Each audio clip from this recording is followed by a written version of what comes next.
Mesdames et messieurs, bonsoir et merci d'être au rendez-vous de cette session d'information sur Canal 3 Bénin.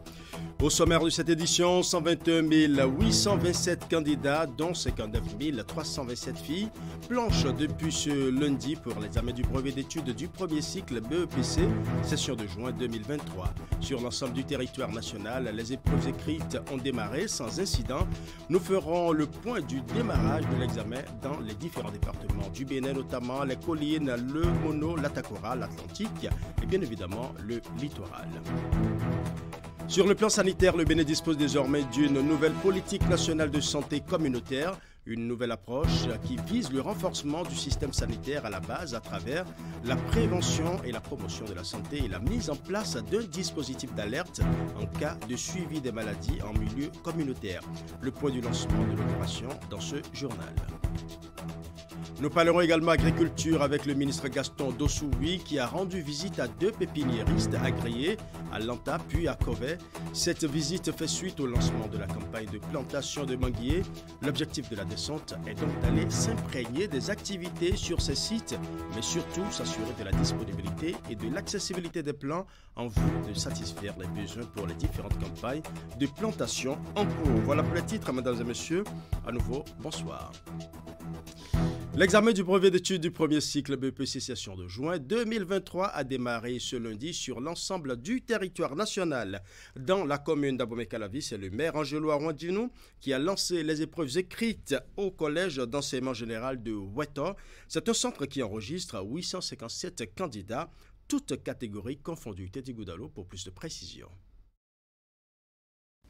À quelques heures du lancement des épreuves écrites du brevet d'études du premier cycle, session 2023, ici au Collège d'enseignement général de Weto, commune d'Abomey-Calavi, l'émotion était à son comble dans les différentes salles de composition.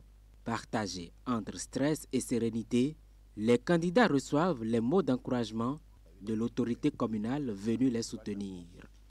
Ne soyez pas stressés. Je vous vois un peu crispé, ce n'est pas bien. Soyez décontractés. D'accord? Ce n'est pas un concours. Ce qui est là est à votre portée. Vous avez notre soutien. D'accord? Nous comptons sur vous. L'année a été très apaisée. Il n'y a pas eu de grève, il n'y a pas eu de mouvement. Les cours se sont bien déroulés. Les évaluations correctement réalisées. Et l'heure maintenant est au bilan. Après leur avoir dopé le moral, place est faite à la distribution des premières épreuves au son de la sirène. Voilà.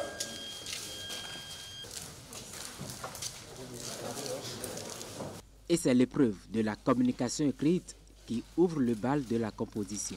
857 candidats répartis dans 29 salles planchent dans ce centre pour cet examen qui donne accès aux études du second cycle. À 7 heures, nous avons procédé à l'appel des surveillants de salle. De l'autre côté, les candidats essayaient de s'installer dans leur salle de composition. Au cours de l'appel, nous avons constaté que 6 surveillants de salle étaient absents. Et ils ont été remplacés par d'autres enseignants qui sont venus tenter leur chance, celle de remplacer les éventuels absents. Nous attendons un taux de réussite vraiment apprécié. Pourquoi pas les 100%? Puisque la mairie d'Abomey-Calavi organise chaque année les journées d'excellence pour primer les meilleurs élèves, les meilleurs collèges et aussi les meilleurs enseignants. C'est donc parti pour 3 jours de composition pour ces candidats qui ont bénéficié pendant 9 mois d'une année scolaire apaisée. Ils sont appelés à donner le meilleur d'eux-mêmes pour que le succès soit au rendez-vous. Et dans le département des collines, ils sont au total 7 683 candidats à prendre d'assaut l'examen du BEPC session de juin 2023 ce lundi. Les candidats sont répartis dans 15 centres retenus dans les différentes communes. Le lancement officiel des épreuves écrites a été assuré par le secrétaire général de la préfecture au collège d'enseignement général de Savalou, Imet Elena Mousso pour plus de précisions. Deuxième diplôme du cursus scolaire d'un apprenant, l'examen vient couronner 4 années d'études au premier cycle de l'enseignement secondaire. Le brevet d'études du premier cycle BEPC a démarré ce lundi 12 juin sur toute l'étendue du territoire national. Au Bénin, cette année, pour la session normale, 121 827 candidats planchent dans les 213 centres retenus à cet effet. Très tôt, les apprenants ont pris d'assaut les lieux de composition, accompagnés ou non de leurs parents. La majorité a répondu à l'invitation de la direction des examens et concours. Dans les collines, le top de la phase écrite de cet examen a été donné au collège d'enseignement général 1 de Savalou. En direction de ces apprenants, de ces candidats qui vont prendre part à cet examen, et leur souhaiter beaucoup de courage, et de la sérénité, qu'ils se considèrent comme s'ils sont en classe, en devoir, d'avoir les têtes sur les épaules pour pouvoir s'en sortir. Il suffit qu'ils soient concentrés. Avec une diminution de 217 inscrits par rapport à l'année dernière, 7 683 candidats, dont 3 250 filles, composent dans ce département. Ils sont répartis dans 15 centres au total. Selon les autorités en charge de l'enseignement secondaire dans la zone, toutes les dispositions ont été prises pour le bon déroulement de l'examen. Des consignes ont été données aux superviseurs et surveillants. Le lancement des épreuves s'est effectué sans anicroche. Ça a été une coordination avec des gens qui sont à la hauteur. Et je profite pour remercier l'engagement de cette coordination, surtout par rapport à la délicatesse de ce travail à l'opérationnel. Tout se passe sans incident. Nous sommes là ce matin pour doper le moral à nos enfants, aux candidats.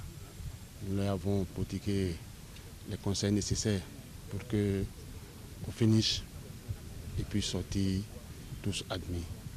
Nous voulons que l'examen de cette session, juin 2023, soit la session du département des collines en termes quantitatifs et qualitatif. Démarré ce lundi matin, la composition prend fin ce mercredi à 10h. La première épreuve a été celle de la communication. Elle a été suivie de la lecture pendant les 3 jours. Les parents, en plus des efforts fournis tout au long de l'année, sont appelés à les suivre encore. Ils doivent les aider à s'apprêter à temps pour se rendre à l'heure dans les centres. Le BEPC session de juin 2023 a également démarré dans le département du Mono sans incident. On y dénombre plus de 55 000 candidats répartis dans 15 centres de composition. Les épreuves ont été officiellement lancées au CEG 1 d'Agamé, l'un des arrondissements de la commune de Lokossa. Narcisse Alossé pour les détails. C'est ici au collège d'enseignement général numéro 1 d'Agamé que les épreuves du brevet d'études du premier cycle ont été officiellement lancées dans le département du Mono. Non, faut vérifier si c'est pas vérifier. C'est bien ce que vous avez, c'est bon. Un peu après ce rituel consacré, la sirène retentit à 8h et top a été donné. Ici, 373 candidats, dont 150 filles, planchent pour cet examen de l'organisation au plan départemental, ne semble souffrir d'aucune insuffisance. Tout s'est bien passé, tout est bien organisé dans les centres d'examen. Et les chefs du centre, les chefs d'établissement, mes collaborateurs m'ont mis les petits plats dans les grands pour que tout se déroule très bien dans chaque centre d'examen à l'instant. Nous demandons aux parents géniteurs de bien s'occuper des enfants candidats. En ce temps-ci, surtout, nous sommes au temps de pluie. Il n'ont qu'à les protéger, les suivre, surtout sur le plan sanitaire. Suivre les enfants et leur apporter de la sérénité. Des aspects qui ont souvent compté dans les performances scolaires, surtout ici à Lokossa. Les années antérieures, Lokossa a été la vedette en donnant assez de meilleurs aux différents examens. Nous espérons que cette année, avec les moyens de contribution de la commune de Lokossa, nous espérons encore nous retrouver au devant. À l'échelle un peu plus supérieure, les mêmes ambitions sont nourries pour faire garder au département du Mono le flambeau de l'excellence au Bénin. Vous savez, le département du Mono se veut être un département, un pôle d'excellence. Nous leur avons rappelé ces ambitions et leur dit que ça ne peut pas se réaliser sans leurs efforts conjugués. Et donc nous les avons invités au calme et à la sérénité, à prendre du recul pour traiter chaque épreuve, même si apparemment ça se révélait être une épreuve qu'ils ont déjà eu à voir dans les compositions scolaires. Après la cérémonie de lancement officiel, la délégation préfectorale a fait le tour de quelques centres d'examen pour s'assurer du bon déroulement des épreuves. Au nombre de ceux-ci, le centre des aveugles et déficients visuels, situé à Djaglamé dans la commune de Grand Popo, qui héberge les candidats à besoins spécifiques. Ici, 3 candidats, dont 2 filles, composent. Nous n'avons pas une grande force. La force est à Dieu. Nous prions le Seigneur avec la grâce de Dieu. Nous allons donner 100%. C'est ce que nous espérons. C'est le seul centre de composition pour candidats à besoins spécifiques dans le Mono, un département où 5974 candidats composent dans 15 centres. Le plus jeune des candidats a 12 ans, alors que le plus âgé a 40 ans. Dans le département de l'Atakora, c'est le CEG de Boukombe qui a abrité la cérémonie de lancement officiel des épreuves écrites du BEPC session de juin 2023. C'est un centre qui accueille 245 candidats répartis dans 8 salles de composition. Les épreuves ont démarré dans le calme et la sérénité sous la supervision des autorités de la localité. Suivant. Face à ces candidats au brevet d'études du premier cycle BEPC, déjà en salle de composition de Bokombe ce 12 juin 2023, les autorités préfectorales essaient la charge de l'organisation de cet examen. Avant de donner le top de la première épreuve, le préfet a prodigué des conseils aux candidats. C'est ce que vous avez l'habitude de faire qu'on vous demande, rien de sorcier. C'est vos enseignants qui ont proposé les épreuves. Et lisez, relisez, restez concentrés dans la sérénité, abordez les épreuves avec beaucoup de confiance. Moi, je souhaiterais vraiment que le département de l'Atakora ait une bonne place au niveau national. Après la vérification d'enveloppes sous pli fermé, l'épreuve de la communication écrite est lancée à 8 heures très précises. Dans ce centre, 245 candidats répartis dans 8 salles de composition ont planché pour obtenir le sésame d'entrée au second cycle. Nous avons lancé à 8h00, il n'y a pas de problème et tout se passe normalement. Déjà ce matin, à 7h, tous les surveillants qui sont impliqués dans la phase écrite donc, du BPC 2023, ils avaient répondu présent. Les instructions officielles ont été lues. Bref, ils ont eu tout ce qu'il leur faut comme information pour réussir cette mission. Pour le bon déroulement de la phase écrite du dit examen, les dispositions pratiques sont prises dans tous les centres de composition. Nous avons pris toutes les dispositions pour qu'il n'y ait pas de faille. Nous sommes entrés en contact avec le commandant du camp de Natitengu et il nous a rassurés. Et effectivement, nous avons constaté qu'il y a des militaires, il y a au moins 6 militaires dans ce centre. Partout, c'est comme ça. Au niveau de la police républicaine, le directeur départemental a pris toutes les dispositions. Déjà avant 7 heures, les 4 policiers qui devraient être dans le centre étaient déjà là. Et c'est comme ça partout, au niveau de tous les centres. Du CEG de Bokombe, le directeur départemental à charge de l'enseignement secondaire et sa suite mettront le cap sur Natitengu, où ils ont sillonné les différents centres de la localité pour constater le bon déroulement du dit examen. Et dans le département du littoral, c'est le préfet Alain Orunla qui a procédé au lancement officiel des épreuves. C'était au CEG Les Pylônes Nagla. Au total, 13 112 candidats composent dans le département du littoral. Ingrid Dede pour plus de précisions. 899 candidats planchent dans ce centre pour l'obtention du brevet d'études du premier cycle. Nous sommes ici au CEG Les Pylônes, centre retenu par le préfet Alain Orunla pour le lancement officiel des épreuves du BEPC 2023 dans le département du littoral. À ses côtés, pour accomplir cette tâche, la directrice départementale de l'enseignement secondaire du littoral et une délégation de la mairie de Cotonou. Comme de coutume, c'est l'épreuve de la communication écrite qui ouvre le bal de ces compositions qui s'étendent sur 3 jours. Je constate avec bonheur que l'organisation est parfaite. Elle s'est améliorée de l'année dernière à cette année, c'est-à-dire ponctualité, rigueur, professionnalisme. Nous avons le sentiment, rien qu'en voyant les enfants, qu'ils ont été bien préparés. Ça veut dire que le corps enseignant a répondu présent. Et nous espérons, avec cette organisation, avec cette rigueur, avec ce professionnalisme que nous avons observé, que les résultats seront à la hauteur de nos espérances, c'est-à-dire quasiment 100% de réussite, un peu comme ça s'est passé les années précédentes. Nous tenons en tout cas en particulier à ce que le département du littoral soit hissé au premier rang, comme pour la plupart de ces examens. Pour cette édition 2023 de l'examen national du BEPC, le département du littoral enregistre 13 112 candidats.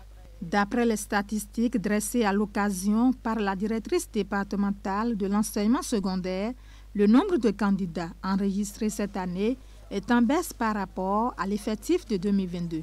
Dans le littoral, nous avons au total 13 112 candidats, dont 18 à besoins spécifiques. Le total de filles, c'est 6 942. Et au niveau des garçons, nous avons 6 190.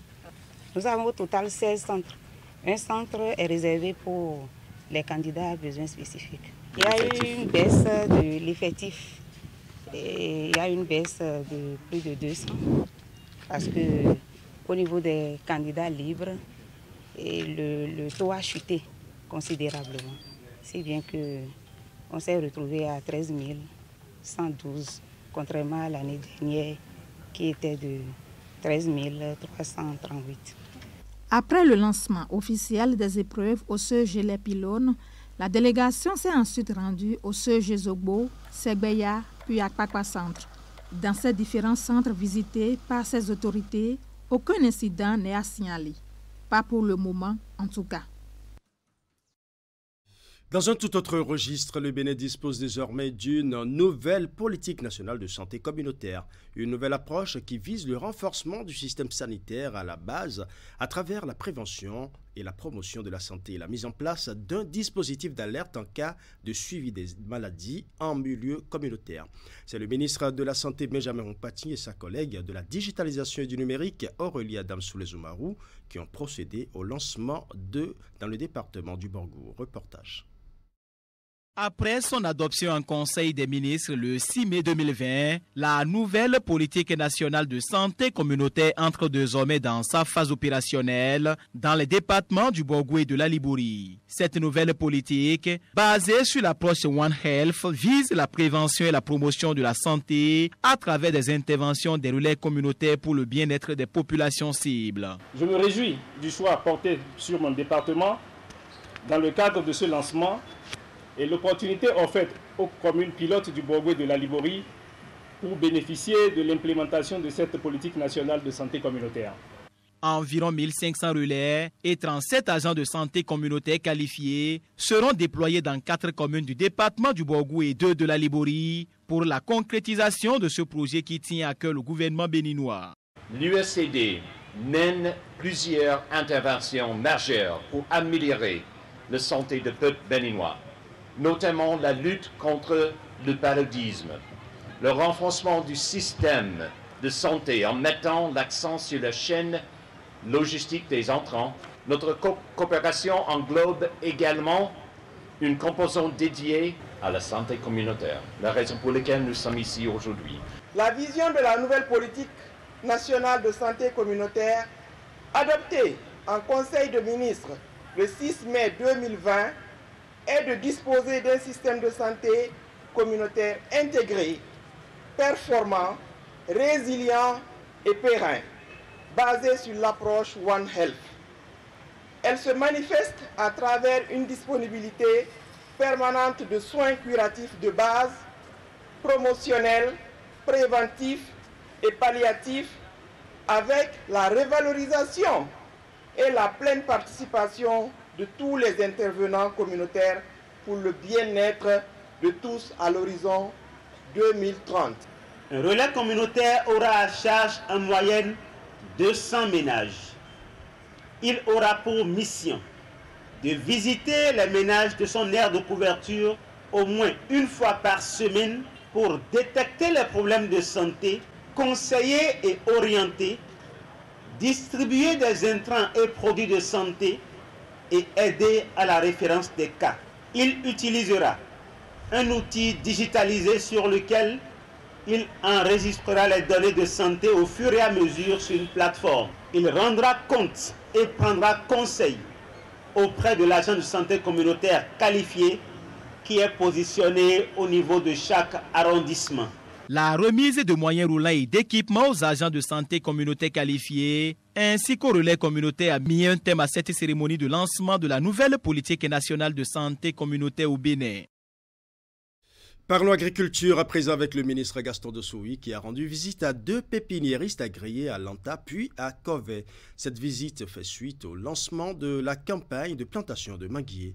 L'objectif de la descente est donc d'aller s'imprégner des activités sur ce site, mais surtout s'assurer de la disponibilité et de l'accessibilité des plants en vue de satisfaire les besoins pour les différentes campagnes de plantation en cours. Imet Hélène Amoussou pour les détails. La visite vise à galvaniser ces promoteurs de pépinières, mais surtout leur témoigner du soutien. À Lanta, puis à Covey, Gaston Dossoui a été fasciné par le travail qu'abat au quotidien ces acteurs agréés depuis quelques années dans la production de plants certifiés de diverses espèces. Nous sommes souvent encadrés par nos techniciens, surtout le directeur général de la Pôle 5, qui ne ménage aucun effort. Parce que ces collaborateurs passent et on est en symbiose, on travaille quand même, il n'y a pas de problème. Nous n'avons pas de problème sur le plan technique, on n'a pas de problème. Nous avons parmi sélectionnés, nous avons un pépinier sont agréés parmi à le cover. Nous avons Magadi, et Maga Kent Podo Amélie Po, nous avons zéro cover, nous avons préparé. Bon, au moins 80 000. On produit l'homme. Nous l'avons agrimuji, yovosin et variété là, alors quoi nous l'avons dit. Et nous avons ATDA pour 5 ans, il va tomber. Bon, il y a un Avec une expérience de plusieurs dizaines d'années, ces pépiniéristes bénéficient de l'accompagnement du personnel d'encadrement de l'Agence territoriale pour le développement agricole ATDA Pôle 5 sur les différents sites. Le ministre, après le tour des installations, leur a prodigué des conseils. Gaston Dossoui a saisi l'occasion pour leur présenter les opportunités à eux offertes par le gouvernement. Au terme des échanges, l'autorité a salué la détermination des hôtes, mais aussi leur sens organisationnel. Imaginez en moyenne 400 francs par plan, si je compte tous les plans, ceux qui sont à 100 francs comme ceux qui sont à 500 ou 700, et qu'il peut faire près de 250 000 plans, alors c'est les hommes que nous pouvons garder comme des champions nationaux. Cette descente, outre l'aspect de prise de contact, a aussi permis au ministre de s'assurer de la disponibilité et l'accessibilité aux plants dans le cadre des différentes campagnes de plantation en cours. Et puisque je l'annonçais, la 3e édition de la campagne de plantation des manguiers de variété Kent et Amélie pour le compte de la période 2023-2024 a été officiellement lancée à Plaroué dans le département du Koufo. L'initiative est portée par le gouvernement et vise à faire du Bénin un pays exportateur de mangue. Retour sur les temps forts de la cérémonie dans ce reportage signé Imet Hélène Amoussou. L'ambition nourrie par le gouvernement est de faire à terme du Bénin un pays exportateur de mangue. Depuis quelques années, alors, les initiatives se multiplient en vue de l'atteinte des objectifs. À la suite de la première et de la 2e édition, la campagne de plantation de manguiers dans le pays vient encore d'être lancée. Les variétés privilégiées sont celles Kent et Amélie. Le top de l'opération a été donné à Plaroué dans le département du Koufo. Nous, les bénéficiaires, avons tout effectué de grands efforts pour rendre disponibles les différents sites de vergers qui sont totalement prêts pour recevoir les plants greffiers de manguiers au cours de cette année 2023. La commune d'Aplaroué s'identifie, s'honore et se réjouit d'avoir non seulement à abriter à l'échelle nationale du Bénin une aussi grande importante cérémonie de lancement, mais aussi et surtout d'avoir à abriter le site d'accueil de ces plantations dans la zone ATDA 5. Grâce à l'accompagnement du personnel de l'Agence territoriale pour le développement agricole ATDA Pôle 5, 1200 hectares de nouvelles plantations de manguiers ont déjà été installés. Pour cette année, il est prévu l'acquisition des plants à coût subventionné à plus de 82%. Les producteurs n'auront qu'à payer 100 francs par plant pour l'installation de plusieurs centaines d'hectares de plantations. Je voudrais manifester notre reconnaissance pour le gouvernement. Parce que, je me dis, vous avez compris que le Koufo est vraiment dans les fruitiers. Vous savez très bien que nous sommes déjà à 333 hectares dans le Koufo. Et nous voulons faire mieux, nous irons plus loin. Et nous avons aujourd'hui, dans le secteur, 220 promoteurs. Toujours pour booster la production, des mesures et dispositions sont prises afin de soutenir les efforts des producteurs. Il est prévu sur les ressources du programme national de développement de l'arboriculture fruitière au titre de 2023, l'acquisition et la mise en place de 11 725 kits constitués de pièges d'attractifs sexuels et alimentaires au profit des planteurs pour lutter contre la mouche de fruits dans les vergers de manguiers. De 12 hectares d'unités pilotes de modèles d'irrigation soutenables et rentables dans les vergers de manguiers. La mise en place et l'équipement de 7 forages à gros débit au profit de 7 pépiniéristes de manguiers. L'acquisition et la mise en place de 20 kits d'irrigation au profit d'arboriculteurs fruitiers et l'élaboration enfin d'une base de données de tous les acteurs des différents maillons des filières de l'arboriculture fruitière. De 16 tonnes par an en 2018, il est envisagé une augmentation de la production à 22 tonnes par an d'ici l'horizon 2026. La vision du gouvernement de positionner le pays sur le marché international se concrétise peu à peu avec l'installation d'une unité industrielle de transformation de produits agricoles dont la mangue à Alada. Un quai fruitier sera également bientôt mis en chantier à l'aéroport international de Cotonou. Allons à présent au cabinet du garde des Sceaux, ministre de la Justice, qui a reçu en audience les membres de l'Union nationale du personnel de la justice. Au menu des échanges, le recrutement du personnel administratif et les arriérés des fonds rétrocédés. Voici les propos recueillis au terme de la rencontre.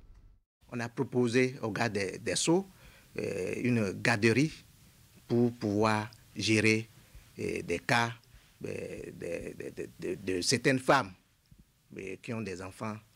Ce n'est pas facile de gérer et nous avons posé aussi cette question-là. En temps, il y a aussi le problème de la non-inscription du personnel du ministère de la Justice dans les ordres, dans les tableaux des ordres nationaux du Bénin. Et on a constaté que le ministère de la Justice a été exclu. Et nous sommes revenus sur cette question-là avec le garde des Sceaux. Dans la même veine, monsieur le journaliste, on a abordé la question du plan de carrière des travailleurs. C'est aussi une question très importante dans la vie des travailleurs. Quand vous êtes quelque part, il faut s'assurer de votre plan de carrière. Et cette question-là a été abordée avec le garde des Sceaux. Un point très important, on a demandé au garde des Sceaux que chaque fois, au moins par trimestre, qu'on puisse se retrouver pour échanger sur les problèmes de notre ministère, surtout avec les responsables syndicaux. On a vu un nouveau garde des Sceaux très engagé qui, dans les jours à venir, va faire beaucoup de choses à l'endroit des travailleurs du ministère de la Justice. Nous allons à présent vous plonger dans l'univers des candidats à l'immigration au Canada. Plusieurs familles dont les dossiers connaissent des problèmes depuis plusieurs années retrouvent le sourire grâce au cabinet Canada Esper Pro, dirigé par le Béninois Edmond Sadonou, conseiller à l'immigration. Ce cabinet a donné une conférence de presse publique ce samedi 10 juin 2023 pour mieux expliquer les erreurs qui se glissent souvent dans les procédures et l'arnaque liée à la pléthore de supposés experts à l'immigration. Une conférence publique au cours de laquelle le premier responsable de Canada Esper Pro a clairement expliqué aux populations les nouvelles lois, les réformes et les opportunités pour voyager, étudier et vivre au Canada. C'était une cérémonie riche en explications, mais aussi en émotions pour la plupart des candidats à l'immigration dont les dossiers semblaient ne plus aboutir. Edmond Sadonou est également revenu sur la situation des migrants africains au Canada. Pour faute d'informations et d'orientation, plusieurs d'entre eux se retrouvent dans des situations difficiles à gérer. Le moral à zéro, ils ont de la peine à exprimer leurs difficultés à leurs parents en Afrique. Conséquence, ils se retrouvent finalement dans la spirale des poursuites et de la clandestinité. Des dossiers que Canada Espère Pro traite au quotidien et sur lesquels Edmond Sadonou décide d'éclairer la lanterne du public. Suivons ses explications. Un Africain de la diaspora a beaucoup à apporter pour le pays, pour notre nation, à travers des formations spécialisées, ces compétences qu'il acquiert, qui va retourner ici pour remettre ça, pour essayer de redonner, de mettre à la disposition du pays. Mais nous avons constaté qu'il n'y a aucune entité, il n'y a pas un organisme au Canada ou dans ce pays-là qui s'occupe de leurs problèmes. Beaucoup de vos enfants, beaucoup de vos parents souffrent à l'extérieur. C'est l'orgueil africain qui ne veut pas dire « je souffre ». Parce qu'ils ne veulent pas vous inquiéter. Je souffre. Difficulté pour renouveler les papiers. Le papier est expiré. On l'a renvoyé de l'école. On l'a renvoyé de l'emploi. Après 4 emplois, déjà, on l'a mis dehors. Qu'est-ce qui cause ça? Il est dans une voiture, il prend le volant. Il a peur de se faire arrêter. Les jeunes, les immigrants parfois souffrent. Il n'y a pas d'entités réelles qui sont là. En 2021, il y a tellement de Béninois et de Togolais. On a demandé de quitter le Québec. Parce que la loi sur le renouvellement des CAQ a changé. Vous savez quoi? Lorsque vous allez là-bas, au Québec, après 2 ans, après le temps, tu dois renouveler ça. Tu dois faire des démonstrations que tu as étudiées sans faille. Sinon, tu ne peux pas renouveler ton CAQ. Tu ne peux pas renouveler les permis. Voilà qu'ils ont été mal conseillés. Nous avons parlé des programmes d'études, les programmes contingentés, les programmes non contingentés. Comment faire un choix de cours? Quel nombre de cours il faut prendre? Donc déjà, ils font beaucoup d'erreurs. Et en faisant ces erreurs-là, ça les impacte. Et pour renouveler les papiers, on refuse avec expulsion du pays à effet immédiat. Les gens sont mariés. Le taux de divorce, de séparation dans les foyers africains est record. Donc le monsieur, la madame, ça ne va plus dans sa tête. Il appelle au pays, il dit tout va bien et tout. Il n'est pas bien. Il n'est pas bien. Alors, conscientisez vos jeunes. Donnez-leur des conseils. Faites le suivi. Ce n'est pas que vous les avez chippés dans l'avion, c'est fini. Non. Sinon, ils vont se donner à de n'importe quoi.